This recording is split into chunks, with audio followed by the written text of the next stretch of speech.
Episode 4: The Human Relationship with Technology and the Precipice.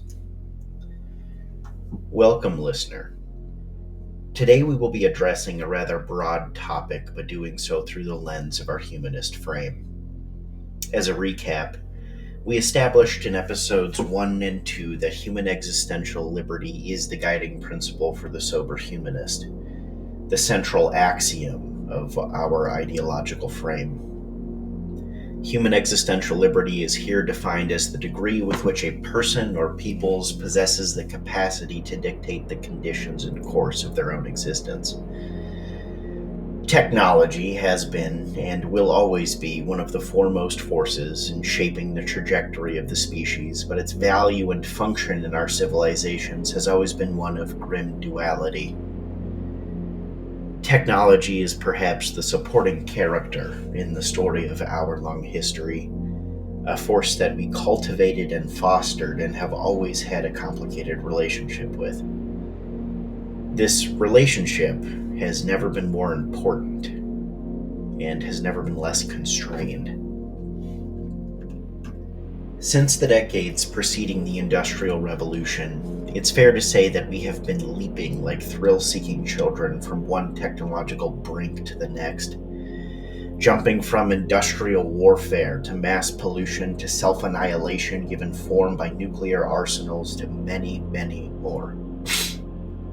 There is a growing sense in our world, a growing weariness, spawned at the recognition that as the rate of technological advance escalates, we will find ourselves at this brink more and more often.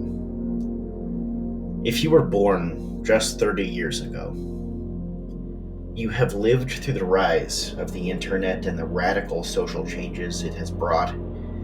You have lived through the creation of personal computers, human genome mapping, GPS, GMOs, renewable energy technologies, just to name a few.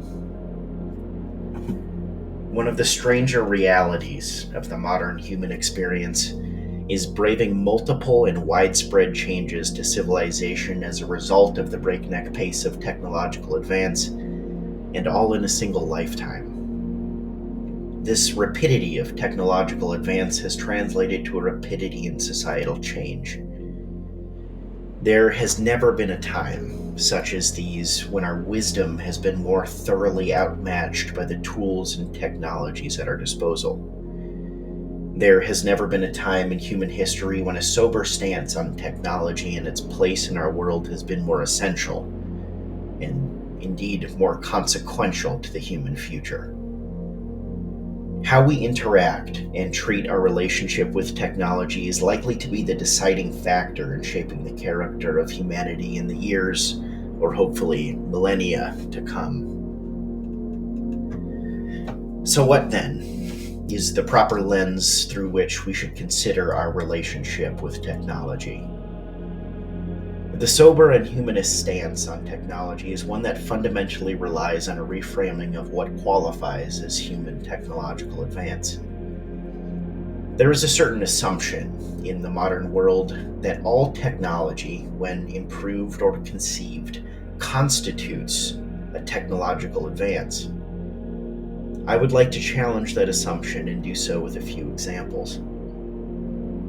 Say next year, an artificial narrow intelligence is created and given the keys to a social media platform. It masterfully manipulates users into using the platform more and more and ultimately makes them cognitive slaves to the app, programmed to orient their life towards this consumerist owner, yanking at the proverbial leash. Another example. Nukes are made so devastating that a single launch could doom humanity as it sends the climate into apocalyptic disorder. Another. A chip is produced that can be injected into an individual and track various biomarkers and signals. 30 years after its creation, it has been so thoroughly incorporated into the daily workings of society that the government, on the pretext of equity, elects to pay for the implantation of citizens and makes it illegal to forego the procedure, in so doing ensuring the state access to a virtually unlimited surveillance system. Last, an artificial general intelligence rises to total control of the species, enslaving some while letting the rest die off. While some of these scenarios seem closer to science fiction, none of them, on a technological level at least, could be more than 30 years away. Would anyone qualify a technology that results in the individual becoming a slave as human technological advance? Would you qualify the development of a weapon so potent that a single accident could doom the world as human technological advance? Of course, the literary mechanism holds. A nuke of a higher yield is literally a more advanced nuke, but this is the uncomplicated, the common understanding of what constitutes technological advance, one not bound by its consequences or relationship with the human species. The sober altruist must consider technology in context. That is to say, we must consider technology more so by our relationship to it than by the face value and capability of the technology itself. If a technology does not deliver to us or otherwise grossly deprives us of our existential liberties, it is not human technological advance. At face, this humanist orientation towards technology provides a clear position. That is, technological advance is qualified only by its contribution to human existential liberty. Unfortunately, in practice, this position is much more nuanced, much less absolute. This is, of course, due to the inherent duality of technology and, indeed, humanity itself. A good illustration of this duality is the combustion engine. It provides us with a freedom of movement that is historically unprecedented and connects our world in unfathomably consequential ways. It is, for now, the fiery beating heart of a logistic system that fuels the modern world, saves remote or overpopulated areas from starvation, allows us to see our families easily and often, and so much more. The combustion engine is, without a comparable replacement, an indispensable source of our contemporary and unprecedented freedom of movement. It is also the mechanism that powered the tanks of the Wehrmacht Blitz into Poland. It is also the artificial winds upon the warplanes of Russia bombed Georgia and now the Ukraine, or the brutal US bombings of the Japanese islands in World War II. Whether or not these applications of violence were justified is not the point of consequence for this episode. What is of consequence, what I hope I have demonstrated, is that technology cannot be blanketly categorized as good or bad. Rather, their applications and specific manifestations must be the focus of our scrutinies. The internet is perhaps the most relevant example of this. It provides ordinary people with extraordinary access to others and information. It has also given rise to social media applications that actively and demonstrably harm and blunt the minds of our young. The internet is not bad, but there are ways of using it that clearly are. In light of this position towards technology, there are two primary calls to action that must be illuminated. First and most essential is that of personal responsibility. There are few who walk in this world today who give serious thought to the technologies they embrace and those they should reject, despite this self-dialogue being an essential one in our era. While it is easy to proclaim that you have forgone a certain social media platform, or to say, I walk everywhere, it is harder to say that you have taken an earnest look into the technologies you allow into your life. Think, do you participate in forms of entertainment that knowingly prey upon and manipulate the dopamine cycle? Do you allow corporations virtually unlimited access to personal information for the sake of convenience? Do you use technology to enable avoidance behaviors? Are you even capable of self-sufficiency without technologically enabled conveniences? These are not comfortable questions to answer. You may even come to answer them and concede. In the case of allowing corporations access to personal information, it is honestly easier to allow it. There are tools that some understandably feel are powerful enough to justify a loss of privacy, but you may not agree. What is harder to accept, though, what is harder to rationalize, is the reality that many of us have outsourced and so have allowed to atrophy the basic skills that allow us such things as food in the winter or warmth at night. Technology has given us times of plenty, but to live as if those times are unimpeachable is an optimism that has seen and will see many peoples brought to hard times and even lethal scarcity. The sacrifice of these fundamental and essential skills for the sake of convenience is one of the steepest costs levied by accepting technologies recklessly and without review or moderation. Everyone must come to contend with these uncomfortable realities, these uncomfortable questions. Conclusions people might draw from their own dialogues on the technologies they allow into their life will be different for everyone. But the point is to have them. To sell your liberty and privacy with scrutiny and intent rather than without question, comprehension, or healthy suspicion. It is so easy to forget that if you are not paying for a service, you are not the customer. You are the product, or at least access to you is.